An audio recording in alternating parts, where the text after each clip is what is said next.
everyone, welcome back to my YouTube channel. I hope you all are good today. This is Ujala Gupta or you can say me Dr. Ujala Gupta. Yeah, I am finally a doctor. जो मेरे को already जानते हैं मेरे YouTube channel पे, सबसे पहले तो मैं सबको ही I am really very sorry और मैं फिर से अपोलोजाइज़ करूँगी, जो कि मैं हर बार करती हूँ जब भी मैं अपने YouTube चैनल पे कोई ना कोई वीडियो बनाती हूँ। तो मैं सबसे पहले अपोलोजाइज़ करती हूँ लेट वीडियो डालने के लिए या लेट ब्लॉग डालने के लिए। बट इस टाइम मेरा रीज़न बहुत ज़्यादा जेन्युइन था, टू बी वेरी फ्रैंक। सबको पता है, जो भी मेरे को जो नए नहीं है मेरे YouTube चैनल पे, that I was having a FMG exam और मैं उसके लिए प्रिपेयर कर रही थी। तो उसके बिना तो हम यहाँ पे इंडिया में एक 12th स्टैंडर्ड मतलब 12th क्लास के बच्चे जो पास होते हैं ना, वो है बस। तो वो हमारे लिए बहुत ज़्यादा इंपॉर्टेंट था। तो यहाँ पे मैं आई थी 15 मार्च को और उसके बाद लिटरली मैंने सारी चीज़ें बंद कर दी थी। मैं ज़्यादा एक्टिव नहीं थी, ज़्यादा क्या, मैं बहुत कम एक्टिव थी यार हर जगह पे। मतलब मेरे इंस्टाग्राम पे भी और यूट्यूब तो मैंने छुआ ही नहीं है बिल्कुल भी।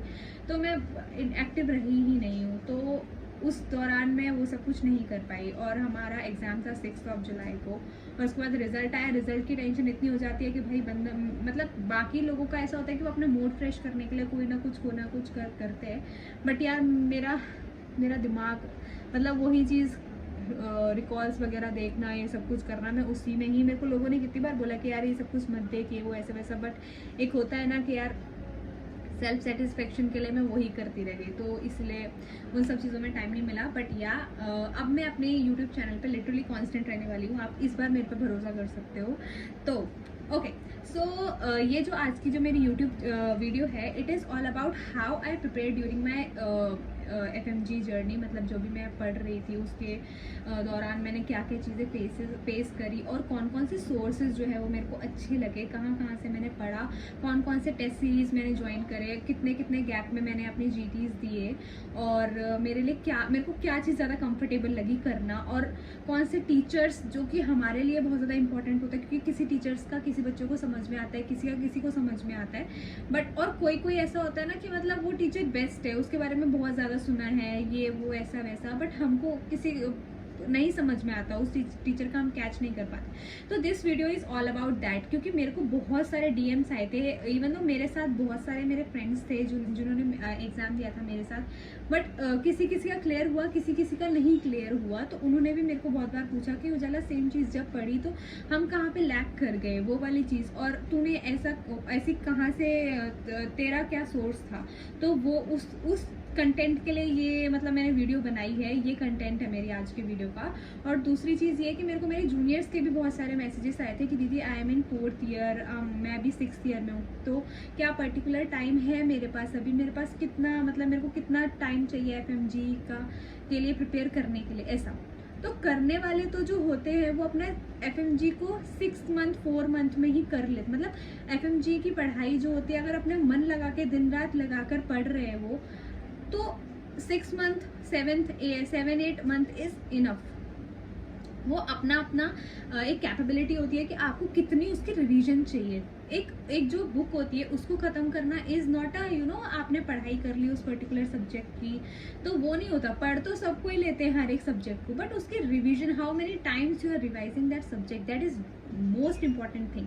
अगर आप किसी भी फील्ड में हो तो आपको revision is necessary. These are the list जो कि मैंने अपने प्रिपरेशन के टाइम जिन सोर्सेज से मैंने पढ़ा था। तो जो फर्स्ट है दैट इज़ फार्माकोलॉजी। जब मैं यहाँ पे आई थी तो मैंने सेरिबेलम से पढ़ा था और मैंने 2 बार सर की वीडियोस को अच्छे से देखा था। मतलब 4 दिन की क्लासेस सर ने लाइव क्लास ली थी, तो एक बार मैंने उनकी लाइव क्लास से अटेंड किया और दूसरी बार जो वो रिकॉर्डेड लेक्चर्स थे उनसे देखी, और उसके बाद मैंने उसको 2 बार रिवाइज किया। तो मेरे को डॉक्टर गोविंद राज गर्ग सर की, Goga sir we can say, तो उनकी मेरे को बहुत अच्छा लगा फार्माकोलॉजी पढ़ाने का तरीका। ऑल्दो मैरो में जो डॉक्टर रंजन कुमार सर है, रंजन कुमार पटेल सर, मैंने उनसे एक बार पढ़ा था जब मेरा when I was in Ukraine. तो उस टाइम जब मेरा सब्जेक्ट चल रहा था पैथोलॉजी 3rd ईयर में, आई थिंक या 3rd ईयर में मेरा पैथोलॉजी चला था। तो वहाँ पर मैंने पढ़ा था डॉक्टर रंजन सर से। तो उस टाइम ऐसा था कि मेरे को उस टाइम पढ़ना था बिकॉज मेरे टेस्ट सीरीज वगैरह चालू हो गए थे यूनिवर्सिटी में। तो मैंने first time doctor Ranjan sir से पढ़ना शुरू किया था, मेरे को तब भी बहुत अच्छा समझ में आया था। तो जिसके पास मैरो का सब्सक्रिप्शन है they can go with doctor Ranjan sir, उनका भी पढ़ाने का तरीका बहुत अच्छा है। सेकेंड पैथोलॉजी के लिए मैंने जो अभी मेरे FMG के टाइम में मैंने डॉक्टर प्रीति शर्मा से सारे लेक्चर, उनके जो सारी वीडियोस थी, मैंने सारे टॉपिक उन्हीं से देखे हैं. But yes, if you have Marrow subscription then you can also study this subject from Elachand Khandelwal जो कि मैरो में है. उनके पढ़ाने का तरीका भी वेरी वेरी गुड. लिटरली मेरे को मतलब कोई टॉपिक जो प्रीति शर्मा मैम से कभी कभार होता है कि कोई टॉपिक हम नहीं समझ पा रहे हैं एक टीचर से, तो दूसरे टीचर पे आप किस पे जाओगे. तो मैं डॉक्टर ईलाचंद खंडेलवाल से, मैंने ल्यूकीमिया वाला फॉर एग्जाम्पल मैंने उनसे ही देखा था और मेरे को उनसे समझ में आया. टू बी वेरी ऑनेस्ट, मैं किसी टीचर की बुराई नहीं कर रही हूँ, बट मैं अपना एक्सपीरियंस बता रही हूँ दैट मेरे को वो पर्टिकुलर जो टॉपिक था बहुत शॉर्ट स्पैन था, मेरे पास टाइम बहुत कम था यहाँ पे आने के बाद. तो वो जो टॉपिक था वो मैंने कहाँ से देखा, मैंने ईलाचंद खंडेलवाल से मैंने वो वाला टॉपिक देखा था. देन ऑर्थो के लिए मैंने स्टार्टिंग से ही फ्रॉम माय 4th ईयर, जब मेरे पास मैरो का सब्सक्रिप्शन आया था, मैं सिर्फ एक ही टीचर पे बेस्ड थी ऑर्थो के लिए, and that is doctor Abbas from marrow. मतलब उनका पढ़ाया हुआ ना, लिटरली मैं आपको बताऊँ, मैंने सारे लेक्चर्स तो नहीं ही देखे हैं ऑर्थोपेडिक्स के, बट जो उनकी आरआर भी है ना, आरआर में ही ओनली टॉट अस 6 वीडियोस, और उस 6 वीडियोस में भी ना मतलब मोस्ट ऑफ द क्वेश्चंस जो इस बार आए थे वो कवर हो गए थे. मतलब अगर ऑर्थोपेडिक्स में मेरे को याद नहीं है कितने क्वेश्चंस आए थे, बट अगर मैं एक आइडिया बताऊं तो अगर 11-12 क्वेश्चन अगर ऑर्थोपेडिक्स में आए थे तो उसमें से 10 क्वेश्चन तो ऑलरेडी कवर कर ही दिए थे उनके आरआर ने. तो मेरे लिए ऑर्थो जो थी वो मैंने मैरो से पढ़ी थी, तो आप भी एक बार ट्राई कर सकते हो. ऑल्दो मेरे फ्रेंड्स ने सेरिबेलम के ऐप से पढ़ी थी तो उनका भी अच्छा रिस्पॉन्स है, but from my side it is doctor Abbas sir. And then derma मैंने 2 सोर्सेज से पढ़ी है. एक मैंने सेरिबेलम डॉक्टर श्रीनिवास सर से पढ़ी है, और उनका मेरे को पढ़ाने का तरीका अच्छा लगा था. मतलब उनका एकदम 2 दिन की उनकी डर्मा थी, और उन्होंने डर्मा में भी बहुत पर्टिकुलर टॉपिक पढ़ाए थे. उन टॉपिक पे ज़्यादा फोकस करा था, तो जो जनरली आते हैं एग्जाम में, तो उन पे ही इतना फोकस करना चाहिए जो बार बार पूछे हुए हैं एग्जाम में. तो अगर हम उनको ही नहीं देख के जा रहे तो फिर क्या फायदा, क्योंकि ये तो एकदम सिली मिस्टेक वाली चीज़ हो गई ना, राइट, कि वो इतने बार आए तो हो सकता है कि वो रिपीट हो जाए, मोस्टली रिपीट होती हैं चीज़ें. And next we have medicine जो था प्रेप लेटर से मैंने करा था एक बार, क्योंकि यार मेडिसिन में बहुत बड़ा सब्जेक्ट है और उसको बार बार करना ना, मतलब मेरे को ऐसा लगा कि यार मैं सारा टाइम अगर मेडिसिन में लगा दूंगी तो बाकी सब्जेक्ट में कैसे पढ़ूंगी. तो मैंने medicine, to be very honest, मैंने एक ही बार पढ़ा था दीपक मारवा सर से फ्रॉम प्रेप लेटर, और उसके बाद फिर मैंने यूट्यूब पे, आई विल से कि यूट्यूब पे मैंने ना LRR देखी थी डॉक्टर संदीप शर्मा सर की, जो कि पीडियाट्रिक्स के टीचर है, और उनकी मेरे को LRR ना लिटरली आधे चीज़ें उन्होंने मेरी सॉल्व कर दी वहाँ पे. तो LRR के लिए मैं एक अलग से यूट्यूब वीडियो बनाऊंगी, और फिलहाल के लिए मेडिसिन के LRR के लिए संदीप सर के जो लिंक है वो मैं डिस्क्रिप्शन में डाल दूंगी. तो मतलब एक होता है ना कि हाँ आपको चीज़ें समझ में आएंगी अगर आप वो 3 बार देख लोगे ना. 6 वीडियोस है उसमें, कोई 1 घंटे के, कोई 2 घंटे के, दैट्स इट. अगर आप वो देख लोगे तो आपकी, मतलब मैं ये नहीं बोलूँगी कि most of the medicine will cover, no, it is not like that, but या आपके दिमाग में जो एक मेडिसिन का लोगों का एक फियर होता है ना, वो थोड़ा कम हो जाएगा, वो हल्का हो जाएगा, ठीक है. और उसके बाद सेरिबेलम में भी doctor Dilip sir is there, sorry doctor Dilip sir, जो कि मेरे फ्रेंड्स को अच्छा लगा उनका पढ़ाने का तरीका. तो अगर आपको दीपक मारवा सर से, वैसे बहुत रेयर है कि लोगों को समझ नहीं आया दीपक मारवा सर से, बट या अगर आपको वहाँ से समझ में नहीं आता तो doctor Dilip Kumar sir from Cerebellum. Then microbiology बोलते हैं लोग कि प्रीति शर्मा मैम बहुत अच्छी पढ़ाती है, और टू बी वेरी फ्रैंक पढ़ाते हैं, वो अच्छा पढ़ाते हैं, काफ़ी अच्छा पढ़ाते हैं, क्योंकि मेरे जो सीनियर्स थे उन्होंने प्रीति मैम से पढ़ा था. बट मैंने अपनी पूरी जर्नी में जो मेरा था, मैंने एक बार भी माइक्रोबायोलॉजी प्रीति मैम से नहीं पढ़ा. मैंने पैथोलॉजी में ना पढ़ा है प्रीति मैम से, और उन्हीं की वजह से मतलब लिटरली इतने क्वेश्चंस आए थे ना, जो प्रीति मैम की एक लाइन जो इम्पोर्टेंट थी वो पेपर के टाइम पता चल रहा था कि नोट्स में अगर नहीं लिखी है, बट अगर आप पूरे मतलब पेशेंस से और अपना उससे कॉन्सेंट्रेशन से टीचर्स को सुन रहे हो, वो बहुत ज़्यादा इंपॉर्टेंट होता है. उनके मुंह से एक बात निकली हुई ना बहुत ज़्यादा इंपॉर्टेंट होती है. तो प्रीति शर्मा मैम से तो लिटरली यही हुआ इस बार, ठीक है. और उसके बाद माइक्रोबायोलॉजी में मैंने सेरिबेलम से पढ़ा था. तो जिसमें मैंने स्टार बनाए हुए हैं ना, मतलब जो मैंने ये स्टार बनाए इनमें से तो मैंने पढ़ा ही है, ये ऐसा वाला है. तो सेरिबेलम में डॉक्टर प्रियंका सचदेवा मैम है, एंड उनके पढ़ाने का तरीका मेरे को माइक्रोबायोलॉजी का लिटरली बहुत अच्छा लगा, and I am really very thankful to her और कि मतलब माइक्रोबायोलॉजी ना किसी किसी को ऐसा लगता है सब्जेक्ट कि यार बहुत हैक्टिक है, इतने सारे बैक्टीरिया, इतने सारे वायरस, पैरासाइटोलॉजी कैसा होगा, ये वो ऐसा वैसा, बट उन्होंने वो चीज़ें ईजी कर दी थी। तो मेरे को सेरिबेलम से मैंने माइक्रोबायोलॉजी पढ़ी थी। देन एनेस्थीसिया के लिए एक छोटा सा सब्जेक्ट है बट लिटरली अभी जो एग्जाम हुआ था जुलाई वाला, उसमें अगर फार्माकोलॉजी के एनेस्थीसिया बेस्ड क्वेश्चन अगर हम मिक्स कर दें, मतलब मिला दें, तो टोटल देवर 9 to 10 question for anaesthesia only.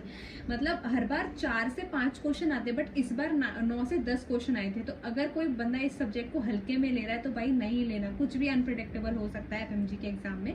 It is not कि इतना ही ये है, इतना ही क्वेश्चन आएंगे एक सब पर्टिकुलर सब्जेक्ट से, ऐसा नहीं है कुछ भी आज के एरा में तो बिल्कुल भी। तो एनेस्थीसिया मैंने एक ही सोर्स से पढ़ी, सेरिबेलम में बहुत मजे से पढ़ाई थी मैम ने। 2 दिन की क्लास हुई थी मैम की, और लिटरली उन्होंने मतलब एकदम ऐसा एनेस्थीसिया को एकदम स्मूथली कवर कर दिया ना, बिल्कुल कि आप उसको 2 बार देख लोगे मैम की वीडियोस को, और उसको एक बार आप रिवाइज कर लो, एनेस्थीसिया विल बी लाइक बहुत अच्छा केक वॉक हो जाएगा आपके लिए। दूसरा, and then we have radiology. Radiology जो है ज़ैना बोरा मैम मेरे लिए तो मतलब गॉड है कि उन्होंने बाकी सारी उनकी जो ना अगर आप सेरिबेलम के ऐप में जाते तो उन्होंने बीटीआरस भी बनाए। तो बीटीआर में भी उन्होंने जो भी सब्जेक्ट्स हैं, जितने भी सब्जेक्ट के बीटीआर बनाए हैं वो बहुत अच्छे हैं। बीटीआर भी मैं जब एलआरआर की वीडियो बनाऊंगी तब उसमें आपको उसके बारे में बताऊंगी कि कौन कौन से सब्जेक्ट के तो आपको मस्ट डू बीटीआर है, ठीक है। तो यहाँ पे सेरिबेलम से मैंने रेडियोलॉजी करी, और प्रेप लेडर से मेरे फ्रेंड्स ने डॉक्टर निकिता मैम से पढ़ी थी, निकिता नानवानी मैम से। सो मैंने एक बार उनका एलआरआर देखा है, मेरे को उनके पढ़ाने का तरीका अच्छा लगा, इसलिए मैंने वहाँ पे यहाँ पे मेंशन किया है कि अगर आपके पास सेरिबेलम नहीं है, या फिर अगर आपको ज़ैना बोरा मैम का समझ में नहीं आता है, तो आप जो है वो ज़ैना बोरा मैम की जगह निकिता नानवानी मैम से पढ़ सकते हो, ऐसा। और then ENT, doctor Rajeev Dhawan sir, सब उनको गॉड बोलते हैं ईएनटी का, नो डाउट इन दिस, कि मतलब वो उनका ईएनटी पढ़ाने का तरीका कैसा है कैसा नहीं ऑलरेडी सबको पता है। ईएनटी बहुत अच्छा पढ़ाते हैं, बट मेरे पास क्योंकि वो मिस्ट के टीचर है, और मतलब मेरे पास उनकी वीडियोस अवेलेबल नहीं थी, तो मैं उनसे नहीं पढ़ पाई। लिटरली मेरे को उनसे पढ़ने का बहुत मन था, पर हाँ मैंने उनकी एलआरआर ज़रूर देखी है। मतलब उनका जो एलआरआर था ना, वो भी एकदम ऐसा हो गया कि ईएनटी उन्होंने इस तरीके से रिवाइज कराई, बट मेरा मेन सोर्स जो था वो वो मैरो में डॉक्टर मनीषा मैम थी। शी वॉज लाइक, मतलब जब उन्होंने पढ़ाया ना मेरे को ईएनटी, एक बार मैंने उनकी सारी वीडियोस देखी, उसके बाद फिर मैंने उनकी वो देखी जो रिविजन्स होती है ना, रिवीजन वीडियो, वो देखी, आरआर देखी, फिर मैंने उनके आरआर के नोट्स पढ़े, क्योंकि मैं इतना टाइम नहीं था कि मैं उनके नॉर्मल वीडियोस के नोट्स भी पढूं। तो पहले सारी नॉर्मल वीडियोस देख ली, और उसके बाद फिर उनके आरआर देखे, रैपिड रिवीजन देखा, रैपिड रिवीजन के नोट्स पढ़े। मेरे को बहुत अच्छे से समझ में आया था उनसे ENT. And then at the end I don't want to change my source also, ऐसा, क्योंकि इतना टाइम नहीं था कि एक पर्टिकुलर सब्जेक्ट पे ही टाइम दिया जाए, बाकी भी और बहुत बड़े बड़े सब्जेक्ट्स होते हैं। तो इसीलिए मैंने डॉक्टर मनीषा बुद्धि राजा मैम है उनका नाम पूरा आई गेस, तो मैंने उनसे पढ़ा। तो डॉक्टर राजीव धवन में अगर किसी के पास मिस्ड है तो वो उनसे अच्छे से पढ़ सकता है, नो डाउट कि वो अच्छे टीचर, बहुत अच्छे टीचर है वो। और उसके बाद मेरा जो सोर्स था that is Marrow. And then OBGY के लिए मैंने जो मेरा सोर्स था दैट इज़ मैरो ओनली। मैंने सिर्फ मैरो से ही पढ़ा है, that is from doctor Sakshi Arora ma'am. और मतलब मेरे लिए तो उन्होंने ऑप्शन गायनी ना इतना इजी कर दिया यार कि मतलब मैं क्या बोलूँ, मेरा फेवरेट सब्जेक्ट है आज की डेट में option gynae. And I literally really want to become a gynaecologist in future, कि अगर मेरा पीजी क्लियर हो तो मैं बस चाहती हूँ कि मैं गायनेकोलॉजिस्ट बन जाऊँ। तो मेरा जो सोर्स था, first source was Sakshi Arora ma'am. और दूसरा मिस्ट में मैंने डॉक्टर अमित गुप्ता सर के जो क्वेश्चन सीरीज आते हैं मिस्ट के, आई ऑल्सो ज्वाइन दैट। और उनके क्वेश्चन सीरीज मतलब बहुत अच्छे थे, और जो उनके लास्ट में 25 इंपॉर्टेंट क्वेश्चन आते हैं मैंने वो भी ट्राई करे थे। और उसके बाद जो मैंने उनको देखा ना कि उनको क्वेश्चन समझाने का तरीका, हाउ मतलब वो कैसे बच्चों में इंथुजियाज्म ले आते हैं उस पर्टिकुलर सब्जेक्ट के लिए, मेरे को वो भी बहुत अच्छा लगा था। प्रेप लेडर में मैंने डॉक्टर प्रसन्नवीर सर की एलआरआर देखी थी, जो कि मेरे को वो भी बहुत इंटरेस्टिंग लगी थी। तो जो भी बिग सब्जेक्ट होते हैं ना, तो आप ये नहीं सोच सकते कि बड़े बड़े सब्जेक्ट के लिए why we want to change the source. जहाँ से आपको नॉलेज मिल रही है वहाँ से करो। मीडियम वाले सब्जेक्ट्स जो हैं, अगर आपके मीडियम या स्मॉल, अगर आपने एक सोर्स से करे हुए आपको वहाँ से समझ में आता है, तो मेरे ख्याल वहीं से ही आप अपना करो। क्योंकि ऐसा नहीं है कि उनसे आना ही नहीं कुछ। ऐसा कभी नहीं होता है कि मतलब अगर आपके 10 क्वेश्चन आए तो आपके सिर्फ 4 ही क्वेश्चन उस टीचर से हो, ऐसा नहीं है। सबके पढ़ाने का तरीका अलग है, सिलेबस वही होता है। एंड देन फॉरेंसिक तो प्रेप लेटर से ही मैंने एक बार ही पढ़ा, डॉक्टर अखिलेश राज सर से। मतलब उन्होंने तो फॉरेंसिक को एकदम ऐसे चुटकियों में ख़त्म कर दिया, तो मेरे लिए तो बेस्ट टीचर है। मैं बाकियों का ये नहीं बोलूँगी कि वो अच्छा नहीं पढ़ाते बहुत अच्छा पढ़ाते हैं, ठीक है। बट फॉरेंसिक में मैंने डॉक्टर अखिलेश राज सर से पढ़ा था। उसके बाद नेक्स्ट इज पीएसएम में मैंने सेरिबेलम से, सबसे पहले मैंने सेरिबेलम से पढ़ा डॉक्टर विवेक जैन से। और मैंने उनकी वीडियोस जो थी, उनके 6 दिन के लेक्चर थे टोटल जो उन्होंने पढ़ाए थे लाइव लेक्चर, मैंने एक बार वो देखा, उसके बाद फिर से मैंने उनको देखा था ताकि मेरे को अच्छे से दिमाग में ग्रैस हो जाए चीज़ें। सॉरी यार, मेरी ना जुबान बहुत ज़्यादा हो रही थी, मैं बहुत दिनों बाद बना रही हूँ यूट्यूब वीडियो। ओके, तो सबसे पहले विवेक जैन सर से मैंने पढ़ा। और ऐसा होता है ना कि जितना हम लिखते हैं, लिख के तो याद होता है, पर उसको ना रिवाइज करने में हमको बहुत आलस आता है। तो जितना हम सुन सकते हैं वो हमारे दिमाग में गया, और चलते फिरते भी अगर हम उसको रिवाइज करें ना, तो दैट विल बी बहुत हेल्पफुल होगा आप लोगों के लिए, अगर आप आने वाले दिसंबर एग्जाम के लिए प्रिपेयर कर रहे हैं। और उसके बाद प्रेप लैडर में से डॉक्टर नेहा तनेजा मैम, तो oh my God, she is wow. Like literally end time तक मेरे को मेरी फ्रेंड ने बोला कि यार वो टीचर बहुत अच्छी है, बहुत अच्छी है, बहुत अच्छी है। और उसके बाद जब मैंने उनके LRR देखे, लिटरली मतलब मैजिक ही था। जो इस बार पेपर आया था ना, मोस्ट ऑफ द क्वेश्चन जो थे वो नेहा तनेजा मैम के जो बोला हुआ था, उन्होंने डायरेक्ट क्वेश्चन आए थे वैसे। तो लिटरली अगर आपके पास प्रेप लेडर है तो आप नेहा तनेजा मैम पे ब्लाइंडली ट्रस्ट कर सकते हो उस चीज़ के लिए। देन सर्जरी मैंने 3 सोर्स थे मेरे, टू बी वेरी फ्रैंक। मिस्ट से मैंने डॉक्टर विनीत गुप्ता सर से, उनके वीडियोस मेरे को मिल गए थे। मैं ऑल्दो मैं मिस्ट की स्टूडेंट नहीं हूँ, बट मिस्ट के जो डॉक्टर विनीत गुप्ता सर के ना मेरे को लेक्चर्स मिल गए थे, यूट्यूब पे अवेलेबल थे, तो मैंने वहाँ से देख लिए थे सारे लेक्चर, और वही मेरे एंड टाइम पे सोर्स रहे। उसके बाद जब मैं 6th ईयर में थी, तब मैंने अपने डॉक्टर रोहन खंडेलवाल सर से पढ़ा था। उनका सर्जरी पढ़ाने का तरीका बहुत अमेजिंग है। लाइक लिटरली एक जो डिफिकल्ट टॉपिक होता है, फॉर एग्जांपल लाइक ब्रेस्ट, और ब्रेस्ट से हमेशा क्वेश्चन आता ही आता है। इस बार भी आया था, पिछली बार भी आया था, उससे पहले भी आया था, हमेशा कोई ना कोई एक क्वेश्चन आता ही है ब्रेस्ट से। तो मेरे को मतलब जो पर्टिकुलर टॉपिक होते हैं ना कि हाँ ये करने ही करने में, ऑलरेडी उनको सेट करके बैठी थी डॉक्टर रोहन खंडेलवाल सर से। और उसके बाद जब फिर मैंने मिस्ट से पढ़ा डॉक्टर विनीत गुप्ता सर से, तो मतलब सोने पे सुहागा हो गया था बिल्कुल ही। और उसके बाद सेरिबेलम में डॉक्टर अमृत सर है, वो भी अच्छा पढ़ाते हैं।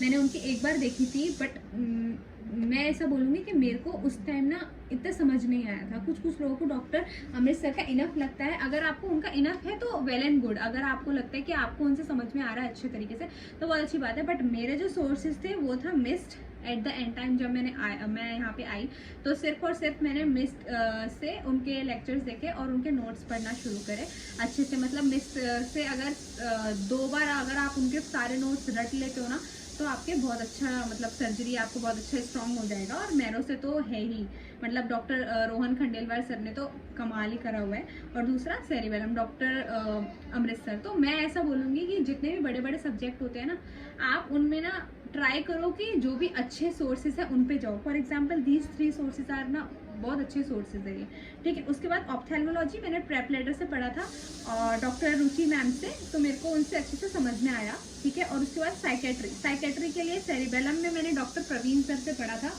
और मेरे को ऐसा लगा कि मतलब मेरे को ऐसा मेरे पर्सनल एक्सपीरियंस से लगा कि सेरिबेलम से जो मैंने प्रवीण सर से पढ़ा, that was enough for me. मतलब मेरे लिए इनफ रहा वो प्रवीण सर से पढ़ना। कुछ मेरे फ्रेंड्स ने डॉक ट्यूटोरियल से पढ़ा था, जिनको डॉक्टर नदीम का, क्योंकि मैंने नहीं देखा तो लिटरली मेरे को उनका नहीं पता कि वो कैसे पढ़ाते कैसे नहीं पढ़ाते। बट मेरे को मेरे फ्रेंड्स से आप लोगों को हेल्प करने के लिए, जैसे किसी को अगर ऑलरेडी दे रखा है जुलाई वाला एग्ज़ाम और अपना सेकेंड अटैम्प्ट देने वाले, उनको प्रवीण सर से नहीं समझ में आया तो वो नदीम सर से भी पढ़ सकते हैं। मतलब मेरे को रिव्यूज़ मिले कि उनका वो बहुत अच्छा पढ़ाते हैं, तो आप उनसे भी पढ़ सकते हो। पीडियाट्रिक्स सेरिबेलम से पढ़ा मैंने डॉक्टर आनंद सर से। और दूसरा डॉक्टर आनंद सर की 4 लेक्चर्स है, आई गेस 4 लाइव लेक्चर्स है, और मतलब वो बेस्ट थे मेरे लिए। मतलब मेरे जर्नी में पीडियाट्रिक्स का पीडियाट्रिक्स मेरे लिए बहुत ईजी सब्जेक्ट हो गया। पहले मेरे को ऐसा लगता था कि यार गायनाकोलॉजी, पीडियाट्रिक्स, ऑब्स्टेटिक्स कैसे होगा इतना सब कुछ। तो ऑब्स्टेटिक्स और गायनाकोलॉजी की तो सॉल्यूशन मेरे को मिल गया था मेरे से। और यहाँ पर जब मैंने सेरेबेलम ऐप परचेज किया था तो लिटरली जब मैंने फर्स्ट टाइम पढ़ा तो इन्होंने गाना गाते गाते, मतलब इनका तरीका इतना अच्छा था ना डॉक्टर का, आनंद सर का, कि मेरे लिए बहुत ईजी हो गया पीडियाट्रिक्स। तो मैंने यहाँ से पढ़ा। उसके बाद एनाटॉमी सेरेबेलम से मैंने एक बार पढ़ा। और उसके बाद ना डॉक्टर ट्यूटोरियल पे मैं आपको, मतलब जब मैं LRR डालूंगी ना तो उसमें आपको सारे वो दिख जाएंगे, लिंक डालूंगी उसमें आपको सारे LRR दिख जाएंगे। और वो इतने हेल्पफुल है ना कि अगर आप उनको 3 बार मतलब देख कर जा रहे हो, आपको लिखना वगैरह कुछ भी नहीं, सिर्फ 3 बार उनको सुन के जा रहे हो ना, तो बहुत ईजी हो जाएगा आप लोगों के लिए। सेरेबेलम में डॉक्टर श्रीकांत सर से हमने पढ़ा था एनाटॉमी, और मेरे को बहुत अच्छी लगी थी उनके पढ़ाने का तरीका, उनके डांस करते करते उन्होंने जैसा पढ़ाया, तो लिटरली मेरे लिए बेस्ट। फिजियोलॉजी, और फिजियोलॉजी का तो मैं यार, और देन भी यार फिजियोलॉजी, यार फिजियोलॉजी का तो मैं लिटरली बोलूँगी कि ना मैंने फिजियोलॉजी को पढ़ा ही नहीं है यार ढंग से। बहुत गलत बात है, आई नो, बट हाँ मैंने कोई भी सब्जेक्ट छोड़ा नहीं था। मैं इसके RR देख के गई थी, और RR के सारे नोट्स भी पढ़ के गई थी अच्छे से। मैंने 2 बार RR देखी थी और वो मेरे लिए सफिशिएंट थी। मतलब लकीली मेरे को इस एग्जाम में जो भी क्वेश्चन आए थे फिजियोलॉजी के, वो इसी में मेरे RR में से आए थे, मैरो के जो भी RR थे। तो आप मतलब समझ सकते हो कि आप अगर RR भी अच्छे से करके जा रहे हो ना, अपना लाइव सेशन अच्छे से करके जा रहे हो, RR अच्छे से करके जा रहे हो, तो that can also help you. मतलब आपको वो जो एक 150 मार्क्स की, गाइस इतनी तेज मतलब पीछे लाइटनिंग हुई है ना लिटरली आज, और 1 घंटे से बारिश हो रही है, इतनी तेज बारिश हो रही है। वेल जो भी है, मैं फिजियोलॉजी की बात करी थी, तो मतलब मैं तो भाग गई थी बाहर देखने की क्या हुआ इसलिए मैं फिर से आई हूँ। तो फिजियोलॉजी में मैंने डॉक्टर कृष्णा सर से मैंने अपना RR देखा था उनका, और उनके सारे नोट्स पढ़े थे। ऑल्दो सबके अलग अलग फिजियोलॉजी में तो सबके अलग अलग राय होती है कि मेरे को इस टीचर से समझ में आया इसमें, बट मेरे को मैरो से कृष्णा सर से बहुत अच्छी तरीके से समझ में आया था। तो मैं एक ही चीज़ पे स्टिक रही अपना, ठीक है। And then we have biochemistry, last subject. Biochemistry मैंने टू बी वेरी फ्रैंक मैंने सबसे पहले सेरेबेलम से पढ़ी थी डॉक्टर अंकुर सर से, और अंकुर जैन सर ने अभी आई गेस सेरेबेलम में उन्होंने पढ़ाना शुरू करा है। मेरे को उनका एक बार मैंने उनका लेक्चर देखा था, मेरे को बहुत अच्छा लगा उनका पढ़ाने का तरीका। उन्होंने जो भी कॉन्सेप्ट्स जो थे मेरे मतलब जो पेंडिंग थे, जो मेरे को नहीं समझ में आ रहे थे ढंग से, उन्होंने पूरे क्लियर करे थे। और उसके बाद प्लस मैंने when I was in 4th year ना, मैंने डॉक्टर आजम सर की वीडियोस देखी थी इस बायोकेमिस्ट्री की। तो मतलब एक यहाँ पे आने के बाद सबसे पहले मैंने उनको रिवाइज किया। मैं वीडियो देखने का तो टाइम नहीं था, बट मैंने आते ही सबसे पहले उनको रिवाइज करना शुरू करा। और उसके बाद फिर मैंने डॉक्टर अंकुर जैन सर से एक बार और बायोकेमिस्ट्री पढ़ी। तो उसके बाद फिर मैंने BTR जब मैम का पढ़ा, जैना वोरा मैम का, सेरेबेलम मैम में जो BTR है बुरी तरह रखो, दैट इज बहुत हेल्पफुल रहा मेरे लिए। मतलब एक दिन पहले भी एग्जाम के ना मैंने BTR खोला हुआ था और मैं उसको बस सुन रही थी। तो मतलब मेरे लिए ये सारी चीज़ें बहुत हेल्पफुल रही है इस जर्नी में। तो मैं ये वाली जो लिस्ट है कि कौन कौन से सोर्सेज मेरे लिए कौन कौन से बेस्ट थे, तो जो भी मेरे जूनियर्स हैं आई थिंक उनको तो कन्फ्यूजन नहीं होगी कि उनको कहाँ से क्या सब्जेक्ट पढ़ने चाहिए, एक बार ट्राई करना चाहिए, ताकि उनको बार बार मतलब कन्फ्यूजन क्या होती है हम लोगों को जनरली कि अभी हम पढ़ना है कोई सब्जेक्ट चालू कर रहे हैं तो हमको कौन से सोर्स से पढ़ना चाहिए जहाँ से हमको अच्छे समझ में आए। तो आई थिंक अगर वो ये ट्राई कर रहे हैं तो उनको ये कंफ्यूजन नहीं रहेगी। तो मैंने ये पूरी लिस्ट डाल दी है। वीडियो जो बहुत ज़्यादा लंबी हो गई है, बट या और नीचे मैंने इसमें लिखा हुआ है BTR के बारे में, जो कि मैं आपको नेक्स्ट वीडियो में अच्छे से समझाऊंगी। Thank you for watching my video. और अगर आपको ये हेल्पफुल लगा तो I will be very grateful कि मैं आपको हेल्प कर पा रही हूँ इस चीज़ में। मतलब लिटरली मैं बहुत दिनों से सोच रही थी कि बनाने के लिए, बट मैं लेट हो गई, आई नो, बट हाँ मेरे जूनियर्स के लिए बहुत हेल्पफुल रहेगा। और अभी भी मेरे फ्रेंड्स जो हैं जिन्होंने ब्रेक लेके अभी फिर से पढ़ना शुरू किया है, आई गेस उनको भी मतलब मैं थोड़ा हेल्प कर पा रही हूँ। और येस जो जैना वोरा मैम का है जो मैंने इसमें डाला हुआ है, वो मैं आपको नेक्स्ट वीडियो में ज़रूर एक्सप्लेन करूँगी।